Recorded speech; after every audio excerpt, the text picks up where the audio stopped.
ಇದು ಶ್ವೇತ ಚರ್ಮ ಅಥವಾ ಇಂಗ್ಲಿಷಿನಲ್ಲಿ ವಿಟಿಲಿಗೋ ಅಂತ ಕರೀತೇವೆ.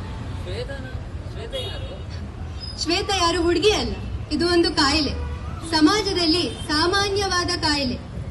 ನಿಮ್ಮೆಲ್ಲರಲ್ಲಿ ಮೂಢನಂಬಿಕೆ ತುಂಬಿದೆ, ನೀವ್ ಯಾರೂ ಸರಿಯಲ್ಲ.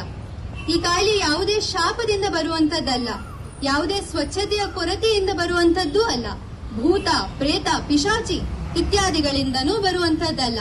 ಇದು ಒಂದು ಸಾಮಾನ್ಯವಾದ ಕಾಯಿಲೆ ಅಷ್ಟೇ. ನಮ್ಮ ಚರ್ಮದಲ್ಲಿ ಬಣ್ಣವನ್ನು ಪ್ರೊಡ್ಯೂಸ್ ಮಾಡುವಂತಹ ಮೆಲನೋಸೈಟ್ಸ್ ಅಂತ ಕರಿತೀವಿ. ಇದರಲ್ಲಿ ತೊಂದರೆ ಆದ್ರೆ ಬರುವಂತದ್ ಕಾಯಿಲೆ, ಸಾಮಾನ್ಯವಾದದಷ್ಟೇ. ಡಾಕ್ಟ್ರೆ, ಇದು ನಮಗೆ ಹೇಳ್ಬಿಟ್ರೆ ನಾವೇನ್ ಮಾಡೋದು? ಆತರ ಅಲ್ಲ, ಇದು ಯಾವುದೇ ಅಂಟು ರೋಗ ಅಲ್ವೇ ಅಲ್ಲ. ನೋಡಿ, ಇದು ಒಬ್ಬರಿಂದ ಇನ್ನೊಬ್ಬರಿಗೆ ಹರಡುವಂತದ್ದಲ್ಲ. ನೀವು ಶುಗರ್, BP ಇತ್ಯಾದಿಗಳ ಬಗ್ಗೆ ಕೇಳೇ ಇರ್ತೀರಾ ಅಲ್ವಾ? ಅದೇ ತರ ವಿಟಿಲಿಗೋ ಇನ್ನೊಂದು ಕಾಯಿಲೆ ಅಷ್ಟೇ.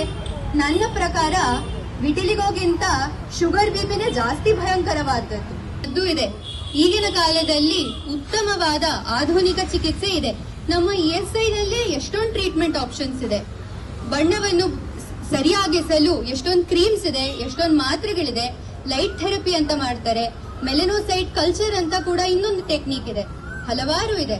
ಆದ್ರೆ ಇದಕ್ಕೆಲ್ಲ ಕಂಪೇರ್ ಮಾಡಿದ್ರೆ ಉತ್ತಮವಾದ ಮದ್ದು ಏನಂದ್ರೆ ಸೊಸೈಟಿಯ ಮೈಂಡ್ ಸೆಟ್ ಅನ್ನ ಪರಿವರ್ತನೆ ಮಾಡೋದು.